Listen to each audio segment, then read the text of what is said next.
कल्पना कीजिए, आप समय में पीछे जा रहे हैं, आज से 4000 साल पीछे। रात्रि का समय है, वायु में एक विचित्र सी शीतलता है और चारों ओर गहरा सन्नाटा छाया हुआ है। आप एक ऐसे शहर के मध्य में स्थित हैं जिसकी बनावट देखकर आपके नेत्रों को विश्वास नहीं होता। मार्ग इतने सीधे हैं जैसे किसी ने आज के आधुनिक अभियंताओं की तरह पैमाने रखकर खींचे हों। हर भवन पक्की ईंटों का बना है। हर घर के भीतर अपना एक कूप है, अपना एक स्नान घर है। दूषित जल के निकास के लिए ढकी हुई नालियां हैं। एक ऐसी तकनीक जिसे पुनः बनाने में विश्व को हजारों साल लग गए। यह शहर आज के किसी भी आधुनिक शहर से अधिक व्यवस्थित प्रतीत होता है। यहां कोई जनसमूह नहीं है, कोई गंदगी नहीं है। यह मानव की उन्नति का वो शिखर है जहां तक पहुंचने का स्वप्न शेष विश्व मात्र देख रहा था। किंतु इस शहर में एक अत्यंत विशाल कमी है। यहां लोग नहीं हैं। भवनों के द्वार खुले हैं जैसे कोई अभी अभी बाहर गया हो। रसोई में चूल्हे के समीप बर्तन बिखरे हैं जैसे भोजन बनाते बनाते किसी ने त्याग दिया हो। बच्चों के खिलौने आंगन में वैसे ही रखे हैं जैसे खेल अभी अधूरा हो। कुम्हार का चाक रुका हुआ है, उस पर गीली मिट्टी अब सूख कर पत्थर बन चुकी है। और फिर आपकी दृष्टि मार्ग पर जाती है। वहां उस सीधे और स्वच्छ पथ के मध्य में एक कंकाल मौजूद है। अकेला नहीं, उससे कुछ ही दूरी पर दूसरा, फिर तीसरा। एक कंकाल सोपान पर औंधे मुंह गिरा हुआ है। एक कंकाल ने दूसरे का हाथ कसकर थामा हुआ है, मानो मरते दम तक एक दूसरे को बचाने का प्रयास कर रहे हों। न कोई कफन, न कोई अंतिम संस्कार। 50 लाख लोग, एक पूरी की पूरी सभ्यता जिसका व्यापार समस्त विश्व में विस्तृत था, जिसके पास उस समय की सबसे विशाल सेना और सबसे विशाल ज्ञान था, वो अकस्मात एक ही आघात में इतिहास के पृष्ठों से लुप्त हो गई। विचार कीजिए, 50 लाख लोग वायु में तो विलीन नहीं हो सकते। आखिर उस रात या उन दिनों में ऐसा क्या हुआ था? क्या वो कोई आक्रमण था? क्या वो कोई आसमानी आपदा थी? या फिर भूमि के नीचे से निकला कोई ऐसा श्राप जिसने पूरे शहर को निगल लिया? आखिर कैसे? विश्व की सबसे महान सभ्यता, सिंधु घाटी सभ्यता, रातों रात एक कब्रिस्तान में परिवर्तित हो गई। नमस्कार मित्रों, स्वागत है आपका इतिहास के पन्ने में। आज हम भारत के इतिहास की उस कोल्ड केस फाइल को पुनः खोलने जा रहे हैं जिस पर 4000 सालों से धूल जमी है। आज हम प्रमाणों का अन्वेषण करेंगे, साक्ष्यों को सुनेंगे और उस भयावह सत्य तक पहुंचने का प्रयास करेंगे जिसे सदियों से गुप्त रखा गया है। किंतु सावधान रहिए, क्योंकि इस गाथा का अंत वो नहीं है जो आपको विद्यालय की पुस्तकों में सिखाया गया है। इस रहस्य के मूल उतने ही गहरे हैं जितनी कि वो नदियां जिनके तट पर यह सभ्यता बसी थी। जब 1920 के दशक में पहली बार हड़प्पा और मोहनजोदड़ो की भूमि का उत्खनन हुआ तो विश्व चकित रह गया। अंग्रेजों को लगा था कि भारत का इतिहास सिकंदर के आने से आरंभ होता है, किंतु इन ईंटों ने चीख चीख कर बताया कि जब यूरोप के लोग गुफाओं में रह रहे थे, भारत में महानगर बसते थे। किंतु इस गौरवशाली खोज के साथ एक बहुत विशाल प्रश्न भी बाहर आया। यह सब समाप्त कैसे हुआ? वर्षों तक इतिहासकारों के पास कोई उत्तर नहीं था। हर कोई अंधेरे में तीर चला रहा था। किंतु फिर 1940 के दशक में एक व्यक्ति आया जिसने दावा किया कि उसने इस पहेली को सुलझा लिया है, और उसका उत्तर इतना भयावह था कि उसने भारत के इतिहास को सदैव के लिए परिवर्तित करके रख दिया। वो व्यक्ति थे प्रसिद्ध ब्रिटिश पुरातत्ववेत्ता सर मॉर्टिमर व्हीलर। व्हीलर जब मोहनजोदड़ो का उत्खनन करवा रहे थे तो उन्हें शहर के भिन्न भिन्न भागों में अस्त व्यस्त पड़े हुए मानव कंकाल मिले। कुल मिलाकर 37 कंकाल। एक कक्ष में 13 पुरुष, महिलाएं और बच्चे एक साथ मृत मिले। उनकी दशा देखकर ऐसा प्रतीत हो रहा था जैसे उन्हें भागने का अवसर तक नहीं मिला। व्हीलर ने इन शवों को देखा और फिर उन्होंने ऋग्वेद के पृष्ठों का अध्ययन किया। ऋग्वेद में भगवान इंद्र को पुरंदर कहा गया है, जिसका अर्थ है किलों को ध्वस्त करने वाला। वेदों में वर्णन है कि कैसे आर्यों ने अपने तीव्र अश्वों और रथों पर सवार होकर यहां के स्थानीय लोगों पर आक्रमण किया और उनके नगरों को जला दिया। व्हीलर ने इन दो कड़ियों को मिला दिया। उन्होंने पूरे विश्व के समक्ष ऐलान कर दिया, सिंधु घाटी सभ्यता की मृत्यु कोई दुर्घटना नहीं बल्कि एक हत्या थी। उनका कहना था कि मध्य एशिया से आर्यन्स आए, वो युद्ध कला में निपुण थे। उनके पास लोहे के शस्त्र थे और अश्व थे जो हड़प्पा के लोगों ने कभी देखे ही नहीं थे। यह एक तरफा नरसंहार था। उन्होंने शांतिप्रिय व्यापारियों को गाजर मूली की भांति काट दिया। मोहनजोदड़ो की गलियां रक्त से लाल हो गईं और जो शेष बचे उन्हें गुलाम बना लिया गया। यह थ्योरी सुनने में किसी ब्लॉकबस्टर चलचित्र की कथा जैसी लगती थी। एक खलनायक, एक आक्रमण और एक दुखद अंत। दशकों तक हमें विद्यालयों में यही सिखाया गया। आर्यंस का आक्रमण एक अटल सत्य बन गया। किंतु मित्रों, जैसे हर अच्छी जासूसी कथा में होता है, जो सबसे स्पष्ट दिखता है प्रायः वही सबसे विशाल मिथ्या होता है। इस थ्योरी में एक अत्यंत विशाल कमी थी, एक ऐसा संकेत जिसे व्हीलर ने अनदेखा कर दिया था। 1980 के दशक में अमेरिका के एक प्रसिद्ध वैज्ञानिक प्रोफेसर केनेथ कैनेडी ने निर्णय लिया कि वो उन 37 कंकालों की पुनः जांच करेंगे। विज्ञान अब तक बहुत आगे बढ़ चुका था। यदि उन लोगों को तलवारों और भालों से मारा गया था तो उनकी अस्थियों पर कटने के निशान होने चाहिए थे। कैनेडी ने एक एक अस्थि की सूक्ष्मता से जांच की और उन्हें जो दिखा उसने आर्यंस आक्रमण की थ्योरी को पूर्णतः ध्वस्त कर दिया। उन 37 में से किसी भी कंकाल की अस्थि पर किसी शस्त्र का कोई गहरा घाव नहीं था। जो कुछ अल्प निशान थे भी वो उनकी मृत्यु के पश्चात के थे, अर्थात जब ईंटें और मलबा उन पर गिरा तब उनकी अस्थियां टूटीं। किसी ने उनका कंठ नहीं काटा था, किसी ने उन्हें भाले से नहीं भेदा था, और इससे भी विशाल एक और आघात लगना शेष था। जब कार्बन डेटिंग तकनीक का प्रयोग किया गया तो ज्ञात हुआ कि वो सभी 37 लोग एक ही समय पर नहीं मरे थे। जी हां, यह बात अत्यंत ध्यान देने योग्य है। कुछ कंकाल ऊपरी सतह पर थे, कुछ बहुत नीचे। उनके मरने के समय में 100-200 साल नहीं बल्कि 1000 सालों का अंतर था। विचार कीजिए जरा, यदि 1000 साल के अंतराल में 37 लोग मरे हैं तो क्या आप उसे नरसंहार कह सकते हैं? यह तो ऐसा हुआ जैसे आज के दिल्ली के किसी पुराने कब्रिस्तान से अलग अलग सदी के शव निकालकर कहा जाए कि ये सब एक ही बम विस्फोट में मरे थे। व्हीलर का मिथ्या कथन पकड़ा गया था। कोई आक्रमण नहीं हुआ था, मार्गों पर कोई विदेशी सेना नहीं चली थी। किंतु मित्रों, यदि उन्हें किसी मानव ने नहीं मारा तो फिर वो मरे कैसे? यदि वो किसी युद्ध में नहीं मरे गए तो उनके शव मार्गों पर लावारिस क्यों पड़े थे? क्यों किसी ने उनका अंतिम संस्कार नहीं किया? इतिहासकारों को लगा था कि आक्रमण ही एकमात्र उत्तर है, किंतु जब यह उत्तर अनुचित सिद्ध हुआ तो उनके समक्ष एक और भी भयावह प्रश्न उत्पन्न हो गया। शत्रु बाहर से नहीं आया था, शत्रु तो संभवतः उनके पैरों के नीचे था। सिंधु घाटी सभ्यता की पहचान ही उसकी नदियां थीं। सिंधु नदी उनकी जीवन रेखा थी। इसी नदी के जल से उनके खेत लहलहाते थे, इसी नदी के मार्ग से उनके जहाज दूर देशों तक जाते थे। किंतु जिस नदी को वो मां मानकर पूजते थे उसी ने एक दिन रौद्र रूप धारण कर लिया। वैज्ञानिकों ने जब मोहनजोदड़ो की गहराई से जांच की तो उन्हें एक चौंकाने वाली वस्तु मिली। शहर की नींव में, इमारतों के मलबे के मध्य गाद की मोटी मोटी परतें जमी हुई थीं। यह वो मिट्टी है जो जल प्रलय का पानी अपने साथ लाता है। किंतु यह कोई साधारण जलप्लावन नहीं था जो आया और चला गया। प्रमाण बताते हैं कि मोहनजोदड़ो एक बार नहीं, 2 बार नहीं, बल्कि कम से कम 7 बार तबाह हुआ था, और हर बार उसे उसी मलबे के ऊपर पुनः बनाया गया। जरा उस समय की कल्पना कीजिए। आप अपने घर में शयन कर रहे हैं, अकस्मात भूमि कंपन करने लगती है। यह एक भूकंप है, किंतु इस भूकंप से इमारतें नहीं गिरती, बल्कि कुछ और होता है जो उससे भी अधिक भयानक है। सिंधु नदी के निचले भाग में भूमि की परतें ऊपर उठ जाती हैं। यह उठी हुई भूमि एक प्राकृतिक बांध बन जाती है। नदी का जल जो समुद्र की ओर जा रहा था उसका मार्ग रुक जाता है।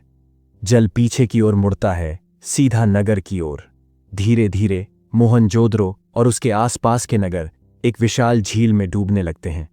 यह जल 1 या 2 दिन के लिए नहीं बल्कि महीनों, संभवतः वर्षों तक भरा रहता है। हड़प्पा के वो भव्य भवन, वो स्वच्छ नालियां, सब कीचड़ और दलदल में समा जाते हैं।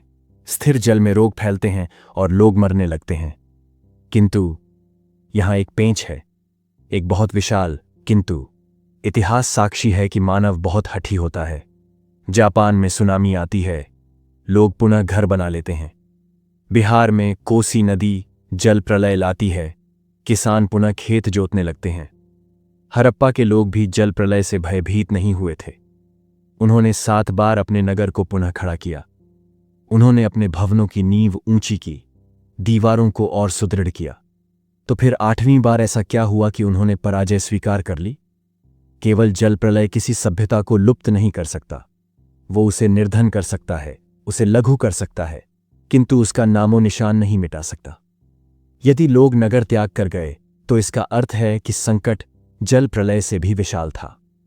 कुछ ऐसा हुआ था जिसने उनकी आशा को ही भंग कर दिया था, और वो संकट दूसरी नदी में छिपा था। एक ऐसी नदी जो आज मानचित्र पर दिखाई ही नहीं देती।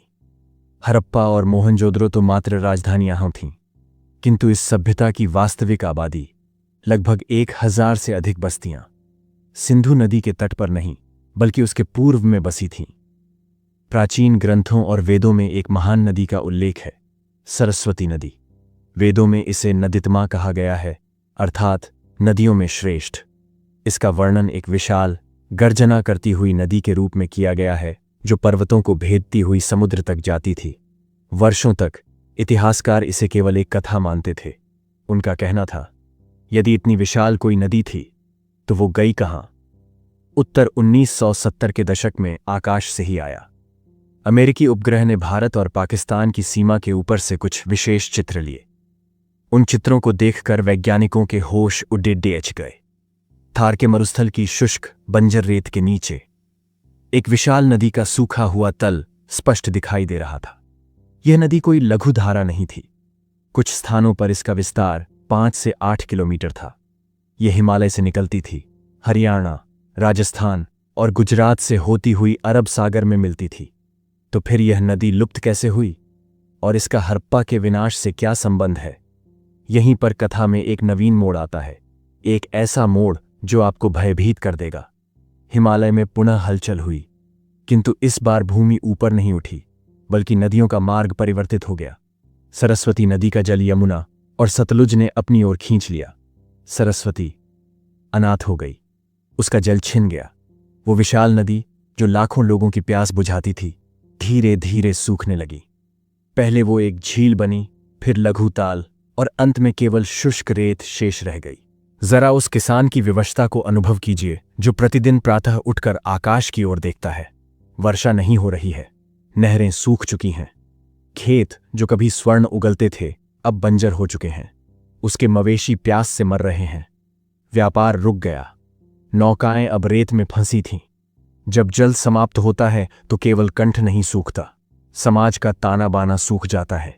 किंतु रुकिए, क्या लोग केवल प्यास से मर गए? नहीं। जब संसाधन अल्प होते हैं, जब भोजन का अभाव होता है, तब मानव के भीतर का पशु जागता है। उत्खनन में कुछ ऐसे प्रमाण मिले हैं जो बताते हैं कि वास्तविक तबाही सूखे ने नहीं बल्कि क्षुधा से उत्पन्न हिंसा ने मचाई थी। हड़प्पा सभ्यता की सबसे विशेष बात थी उनका अनुशासन। हजारों वर्षों तक इन नगरों ने एक ही प्रकार के ईंटों और माप का प्रयोग किया।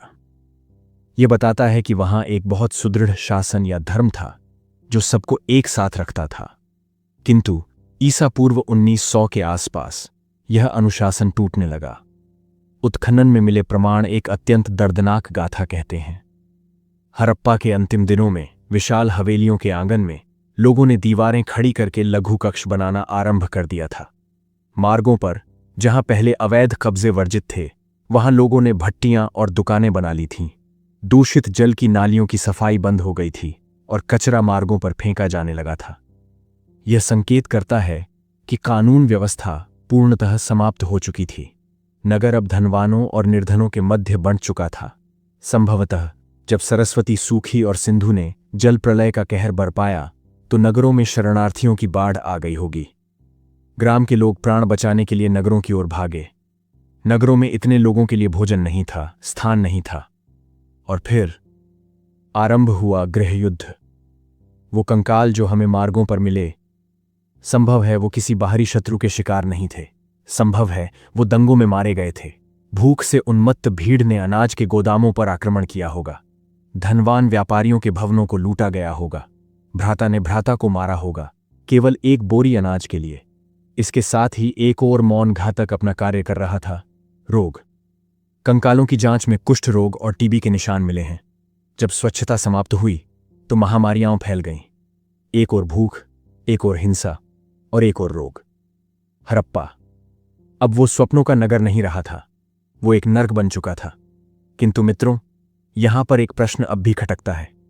जल प्रलय, सूखा, रोग, दंगे, ये सब किसी एक नगर या एक क्षेत्र में हो सकता है, किंतु सिंधु घाटी सभ्यता 10 लाख वर्ग किलोमीटर में विस्तृत थी। इतने विशाल क्षेत्र में हर नगर, हर ग्राम एक ही समय पर कैसे नष्ट हो सकता है? क्या कोई ऐसी शक्ति थी जो इन सब के पीछे कार्य कर रही थी? कोई ऐसी शक्ति जो केवल भारत ही नहीं बल्कि पूरे विश्व को एक साथ घुटनों पर ला रही थी? हां, एक शक्ति थी, और इसका प्रमाण हमें भूमि के नीचे नहीं बल्कि मेघालय की एक अंधकारमय गुफा में मिला। वर्ष 2012। वैज्ञानिकों का एक दल भारत के उत्तर पूर्व राज्य मेघालय की एक गुफा में शोध कर रहा था। गुफाओं की छत से टपकते हुए जल से जो पत्थर के स्तंभ बनते हैं, वो मौसम की एक एक वर्ष की रिपोर्ट अपने भीतर कैद रखते हैं। जब वैज्ञानिकों ने इन पत्थरों की जांच की तो उन्हें एक ऐसा क्रम दिखा जिसने उनके रोंगटे खड़े कर दिए। ठीक 4200 साल पहले, बाद 2200 साल पहले, विश्व के मौसम में एक अकस्मात और भयानक परिवर्तन आया था। इसे वैज्ञानिक द 4.2 किलो ईयर इवेंट कहते हैं। यह कोई सामान्य सूखा नहीं था, यह एक महासूखा था। लगभग 200 से 300 वर्षों तक, जी हां, 2 सदियों तक मॉनसून का तंत्र पूर्णतः विफल हो गया था। यह केवल भारत की गाथा नहीं थी।